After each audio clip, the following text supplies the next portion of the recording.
John, we got a telegram from some lady friend of yours, a Bonnie something or other. Something you ain't telling me? Bonnie McFarlane. She's a friend. Saved my life when I went after Bill and nearly got myself killed again. Oh, and now you two's in the habit of sending each other letters. How very nice. It weren't nothing like that. What's it say? I don't know. I can't... Well, you know I can't read. Give it here. You read that thing out loud? I ain't hiding nothing. Dear Mr. Marston, stop. Need corn sacks. Stop. Emergency. Stop. Weevils and moths ate entire county supply. Stop. Can you help? Not exactly the most romantic request now, is it? I guess not. And she saved your life, you say? Yes, ma'am. Well, then you're gonna have to help her and her family out. We've got a plentiful supply of corn sacks over near the silo. About the one thing Uncle didn't manage to have stolen while we was gone. Okay. Hurry back, John. And John, what's she like? You know. A little bit like you, I guess. She's a woman in a man's world.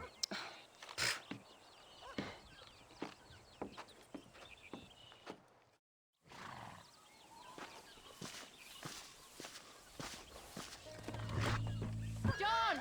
Wait! Maybe I should meet this McFarlane woman. Well, come on, man. Let's get going.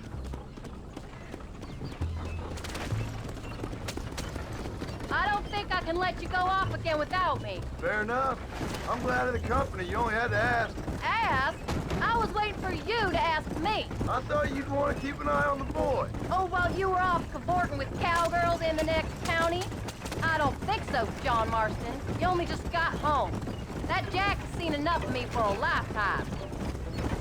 So, did she marry this Bonnie McFarlane? No. What does she look like? I don't know. Pretty normal, I suppose. Normal? What? Normal like me? No. Normal as in 2 eyes, mouth, nose, that kind of normal. Besides, ain't no woman fine as you. A little flattery. Now we're finally getting somewhere. If you find yourself in a hole, the first thing to do is stop digging. Another pearl of wisdom from John Marston. I sure do miss those. I never took you for the jealous type, Abigail. I ain't jealous so much as curious. You heard what she wrote. It's just some corn. She saved my life, and she was decent enough to me, so I owe her this much at least. How did she save your life anyway? She found me half dead on the side of the road and took me to the doctor. Most folks would have left me there. Half dead from what? Bill didn't take so kindly to me visiting unannounced. Bill never did like surprises. How was he? Same as he was when we left. Angry and dumb. Taking his revenge out on the world. People down there was really scared of him. Of Bill? You gotta be kidding me. He was only frightening if he was afraid of dumb fools. Bill weren't so bad, but when Dutch went crazy, Bill took it hard. For a while, we all thought we'd found something right. A better way to live, but it was just a lie. No, you saw before they did. Maybe. But there was still kind of a family. A family that left you for dead. You knew the truth, John, and they hated you for it. Where did they take you? Who? Those government bastards. Where did they hold you and Jack? I ain't sure. They kept their eyes covered there and back. Can't have been too far from here, though. They treat you right? It ain't the first time I've had a gun to my head, John. You're forgetting your marriage proposal. Very funny. Though, they learned pretty quick what would happen if they laid a finger on me. Sons of bitches. It wasn't them or being there. I didn't care about that. I've been in far worse situations. It was the waiting. I didn't know if you was coming back. Of course I was coming back. You were only supposed to be gone for a couple of days. It took longer than I thought. The only thing Bill and Dutch was ever any good at was not getting caught. I started thinking you'd gone back to them. That life's over. I hope you're right. Get those horses moving. Bill, Javier, Dutch, they're all dead. It don't get more over than that.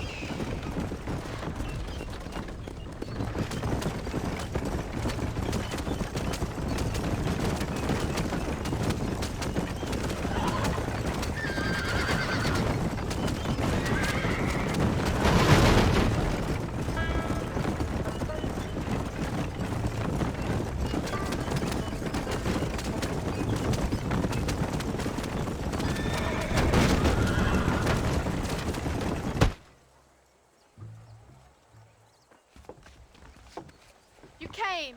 Thank you so much. We lost the entire harvest. Miss McFarland, I'd like you to meet my wife, Abigail. Oh, ain't you quite the gentleman all of a sudden? It's a pleasure to meet you, Mrs. Marston. Likewise. Thank you for saving my husband's life, and for teaching the miserable goat some manners, among other things. I didn't teach him anything. I know better than to try to change a man. You should meet my father. Oh, people can change, Miss McFarland. John and I have to believe that more than anybody. This is a decent first harvest for you, John. You should be proud. That's good land you got there. How are you feeling, Mrs. Marston? From what your husband told me, it must have been awful for you. I've been through worse, and I knew he'd be back before too long. He can't cook a meal to save his life. Abigail, in my darkest hours, when I was most homesick, just the thought of one of your rat meat stews kept me pushing forward. Well, about as amusing as a weeping saddle sore, ain't he, Miss McFarland? If you're gonna start yammering about women's work, John, I'd say you might be in the wrong company. I'd say so, too. I never felt so outnumbered.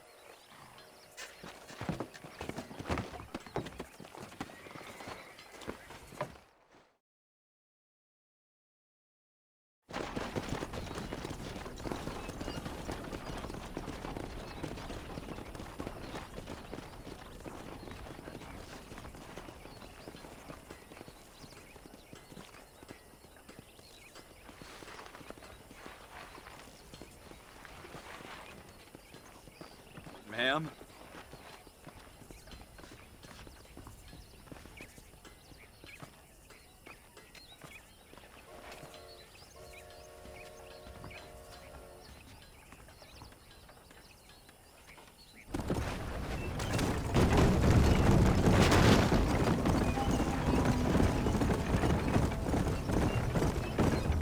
So that was the famous Bonnie.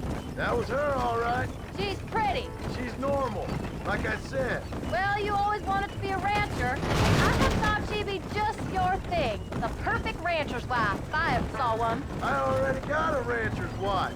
I'm only teasing. I like her, and I'm glad she saved your life. Most of the time, anyways. The McFarlands are good people.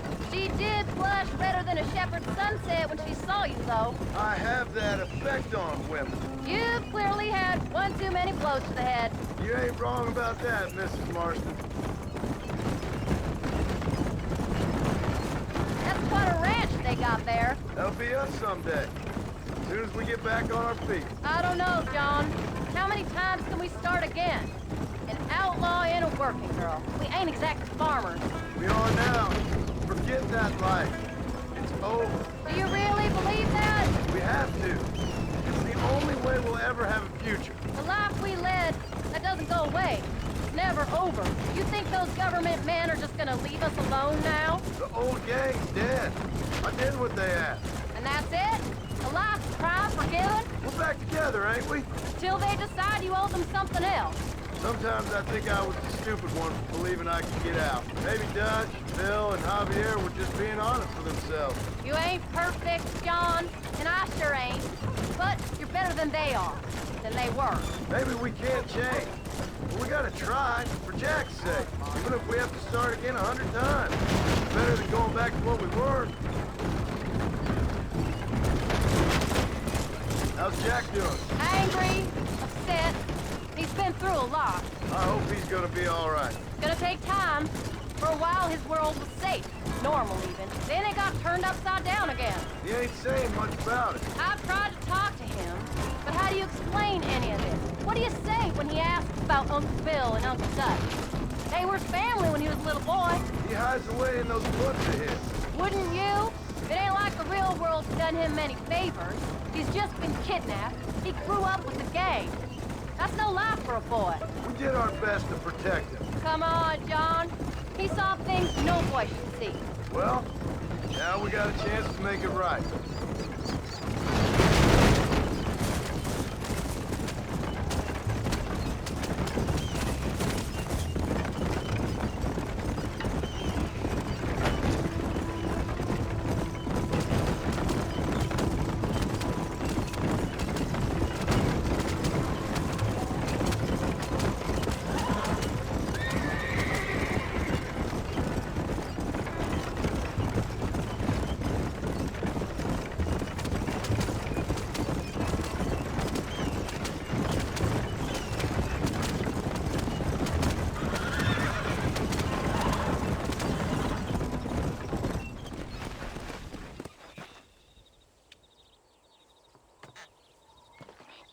You did good today, John. I guess I better go fix us something to eat.